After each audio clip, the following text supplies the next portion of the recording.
একসময় একটা গ্রামে জ্যাক নামে একটা ছেলে তার মায়ের সঙ্গে একটি ছোট বাড়িতে থাকতো। তারা খুব গরিব ছিল আর তাদের কাছে কেবল একটি গরু ছিল। একদিন জ্যাকের মা জ্যাককে বললেন, আমার ভয় হচ্ছে আমাদের বুড়ো গরুটা বোধহয় আর দুধ দেবে না। ওটাকে বিক্রি করে দিতে হবে যাতে তার বদলে আমরা নিজেদের জন্য কিছু কিনতে পারি। জ্যাক, তুমি ওকে বাজারে নিয়ে যাও আর দেখো এটাকে বিক্রি করে কত পাওয়া যায়। ঠিক আছে মা। জ্যাক উত্তর দিল আর সে তাদের বুড়ো গরুকে নিয়ে গ্রামের রাস্তা ধরে এগিয়ে চলল এটা জানার জন্য যে গরুটা বাজারে কততে বিক্রি হয়। কিন্তু জ্যাকের বাড়ি থেকে বাজার ছিল অনেক দূরের রাস্তা, সেই জন্য জ্যাক জঙ্গলের মাঝের ছোট রাস্তা দিয়ে যাওয়া শুরু করলো। হ্যালো, কেমন আছো? একটা খড়খড়ে গলা শোনা গেল। শব্দ শুনে জ্যাক আশ্চর্য হয়ে গেল। সে দেখলো একজন বুড়ো লোক একটা গাছের নিচে বসে আছে। তুমি কোথায় যাচ্ছ বাবা? আমাদের গরু এখন আর দুধ দেয় না। জ্যাক সেই বুড়ো লোকটিকে বলল, তাই আমি ওকে বাজারে নিয়ে যাচ্ছি এটা জানার জন্য যে একে বেচে কত পাবো। বুড়ো লোকটি বলল, তুমি জানো তো বাবা, এই রাস্তা অনেক লম্বা আর তুমি এই বুড়ো গরু বিক্রি করে বেশি টাকা পাবে না, কিন্তু আমি ওর বদলে তোমাকে কিছু দিতে পারি। বুড়ো লোকটি হাতের মুঠো দেখিয়ে বলল, তুমি কি এই 5টা ম্যাজিক বিনস নিতে চাও? ম্যাজিক বিন?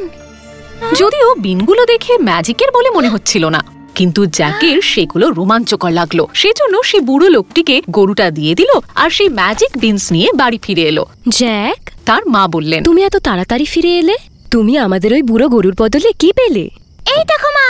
জ্যাক ভাবলো সে যা পেয়েছে তা দেখে তার মা খুব খুশি হবেন। আমি 5টা ম্যাজিক্যাল বিনের বিনিময়ে আমাদের বুড়ো গরুটাকে বেচে দিয়েছি। কিন্তু জ্যাকের মা এটা শুনে একদম খুশি হলেন না। বোকা কোথাকার! তিনি বকতে লাগলেন, এখন আমাদের কাছে না রইল গরু না এলো টাকা। তিনি সেই 5টা বিনস নিলেন এবং সেগুলি জানালা দিয়ে বাইরে ফেলে দিলেন। তারপর জ্যাককে ঘুমোতে পাঠিয়ে দিলেন। পরের দিন সকালে জ্যাক ঘুম থেকে উঠে রোদেলা দিনে জানালা দিয়ে বাইরে তাকালো আর আনন্দে লাফিয়ে উঠল। আরে ওটা কি? জ্যাক চেঁচিয়ে উঠল। তাদের ঘরের ঠিক বাইরে একটা বিশাল বিনস্টক মাটিতে জন্মেছে আর মেঘ অব্দি উঠে গেছে। জ্যাক খুবই কৌতূহলী ছেলে আর তাই সে বিনস্টক চড়তে শুরু করলো। উঁচুতে আরো উঁচুতে সে চড়তে লাগলো। এখন তাদের ছোট ঘরটা ঠিক নিচে একটা বিন্দুর মতো দেখাচ্ছে। যখন সে আরো উঁচুতে উঠল তখন সে মেঘের স্তরও পেরিয়ে গেল। তারপরেও যখন সে আরো উঁচুতে উঠল তখন সেখানে একটা রাস্তা দেখে অবাক হয়ে গেল। সেই রাস্তা একটা নরম মেঘের ওপর ছিল আর তার সামনে একটা সুন্দর বিশাল পাথরের প্রাসাদ দেখতে পেল। যখন সে প্রাসাদের দরজার কাছে পৌঁছলো ততক্ষণে জ্যাকের পেট খিদে গুড়গুড় করছে। সে শুধু ক্ষুধার্তই নয়, কৌতূহলী ছিল। সেজন্য সে দরজায় টোকা দিল। হ্যালো, একজন মহিলা বলল। জ্যাক আজ অব্দি এত লম্বা মহিলা কখনো দেখেনি। সে জ্যাকের থেকে অনেকটা লম্বা ছিল, সেজন্য সে জ্যাককে দেখতে পেল না। আমি এখানে। জ্যাক বলল, আমি কিন্তু অনেক দূর থেকে এখানে এসেছি। আমি সকালের জল খাবারও খাইনি। ও, সেই লম্বা মহিলা নিচের দিকে চেয়ে অবাক হয়ে বলল, আমাদের এখানে বেশি অতিথি আসেন না, তুমি ভেতরে এসো, কিন্তু তোমাকে তাড়াতাড়ি করতে হবে। আমার স্বামী শিগগিরই ফিরে আসবেন আর এসে তোমাকে দেখতে পেলে তোমাকে কপাত করে খেয়ে ফেলবে। সেই বিশাল মহিলা জ্যাককে তাদের বিরাট খাবারের ঘরে নিয়ে গেল। সেখানে তাকে ডিম, সসেজ, টোস্ট আর সব রকমের সুস্বাদু খাবার খেতে দিল। জ্যাক পেট পুড়ে খেলো আর খুশিতে ডগমগ হয়ে গেল। ধন্যবাদ। সত্যি খাবারগুলো খুব সুস্বাদু ছিল, কিন্তু এখন আমার বাড়ি ফিরে যাওয়া উচিত। জ্যাক থেমে গেল, কারণ তখনই সে কারো আসার শব্দ শুনতে পেল, যে শব্দে মেঝে কাঁপছিল। কি সর্বনাশ! সেই মহিলা বলল, আমার স্বামী বাড়ি ফিরে এসেছেন, শিগগিরই আলমারিতে লুকিয়ে পড়ো। সেই দৈত্য ঘরে ঢোকার আগের মুহূর্তে জ্যাক লাফ দিয়ে আলমারিতে ঢুকে পড়ল। সেই দৈত্যের লম্বা উস্কো খুস্কো দাড়ি ছিল আর সে রাগে গজরাচ্ছিল।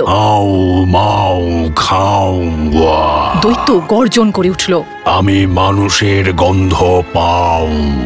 পাগল হলে নাকি? সেই মহিলা বললেন, আমি খাবার জন্য যে ডিম আর সসেজ বানিয়েছি এটা তারই সুগন্ধ।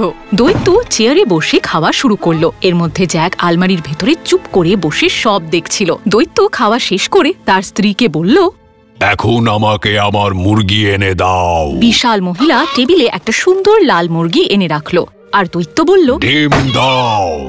জ্যাক অবাক হয়ে গেল, কারণ মুরগি একটা বড় সাইজের সোনার ডিম দিল।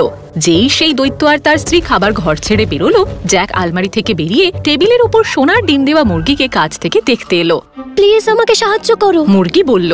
জ্যাক আশ্চর্য হয়ে বলল, তুমি কথা বলতে পারো? হ্যাঁ। মুরগি বলল, ওই দৈত্যটা খুবই হিংস্র, আর প্রতিদিন ও আমাকে একটা করে সোনার ডিম দিতে বাধ্য করে। দয়া করে আমায় দূরে নিয়ে চলো। জ্যাক সোনার ডিম দেওয়া আর কথা বলা মুরগিকে মানা করতে পারল না। ঠিক আছে, সে বলল, কিন্তু আমাদের তাড়াতাড়ি যেতে হবে আর শান্ত থাকতে হবে। সেই মুরগিকে নিয়ে যত দ্রুত সম্ভব প্রাসাদ থেকে পালিয়ে এলো, আর দুজনে একসঙ্গে বিনস্টক ধরে নিচে নেমে এলো। ধন্যবাদ। নিচে নেমে মুরগি বলল, আমি এই উপকারের কি প্রতিদান দিতে পারি? কোনো ব্যাপার না, তবে তুমি আমাদের সাথে থাকতে পারো, আর আমরা কখনো ডিম পাড়ার জন্য তোমাকে জোরও করব না। মুরগি এই কথায় খুব খুশি হলো, আর কথা বলা জাদু মুরগিকে দেখে জ্যাকের মাও খুব খুশি হলো। মুরগি শুধু তখনই ডিম দিত যখন সে চাইতো, আর জ্যাক ও তার মা সেই সোনা দিয়ে খুব ভালোভাবে জীবন কাটাতে লাগলো। কিন্তু একদিন যখন জ্যাক বাইরে খেলছিল, সে একটা অদ্ভুত শব্দ শুনতে পেল। মনে হচ্ছিল যেন কেউ বহু দূর থেকে গান গাইছে। জ্যাক চারিদিকে দেখলো, কিন্তু সে কাউকে দেখতে পেল না। তখন সে বুঝতে পারলো যে গানের শব্দ তো উপর থেকে আসছে, বিনস্টকের দিক থেকে। আর যেহেতু জ্যাক খুব কৌতূহলী, সে জানতে চাইছিল যে কে গাইছে। সে আরো একবার বিনস্টকে চড়া শুরু করলো। সে ততক্ষণ পর্যন্ত উঠতে লাগলো যতক্ষণ না সে আকাশে পৌঁছয়। সে মেঘের মধ্যে রাস্তাটা দেখতে পেল এবং সেই রাস্তা দিয়ে প্রাসাদে পৌঁছে গেল। সে আবার সেই লম্বা মহিলার প্রাসাদের দরজায় টোকা দিল। হ্যালো। বিশাল মহিলা উত্তর দিল, কিন্তু এইবার জ্যাককে দেখে সে আর তার প্রতি দয়ালু হলো না। তুমি এখান থেকে চলে যাও বলছি, সে বলল।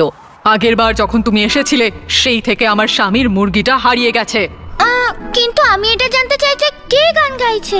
জ্যাক কথা বলতে চাইছিল, কিন্তু বিশাল মহিলা তার মুখের উপর দরজা বন্ধ করে দিল। জ্যাক তখনও জানতে চাইছিল কে গাইছে, সেই জন্য সে খোলা জানালা দিয়ে প্রাসাদের ভেতরে লাফিয়ে ঢুকে পড়ে আলমারির ভেতরে লুকিয়ে পড়ল।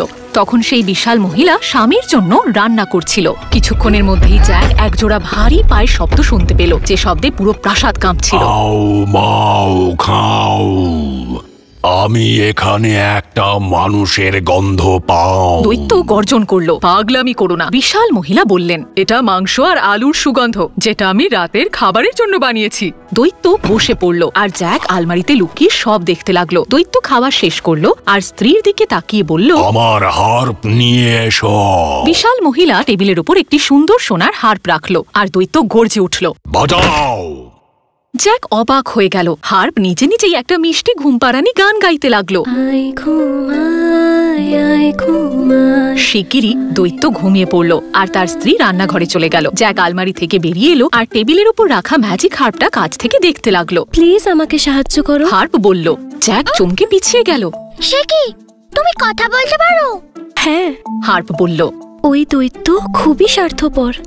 রোজ রাতে ও আমাকে একটা ঘুমপাড়ানি গান শোনাতে বাধ্য করে, যাতে ও ঘুমোতে পারে। দয়া করে আমাকে এখান থেকে দূরে নিয়ে যাও। জ্যাক এই ম্যাজিক হার্পকে মানা করতে পারলো না, আর বলল, ঠিক আছে, কিন্তু আমাদের তাড়াতাড়ি করা উচিত আর খুব শান্ত থাকতে হবে।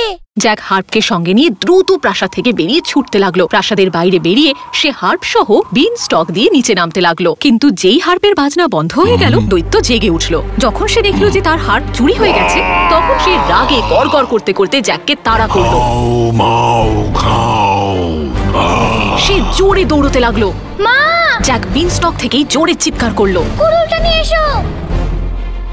যেই তারা মাটিতে এসে পৌঁছলো, জ্যাক কুড়ুল নিয়ে বিনস্টক কাটা শুরু করে দিল।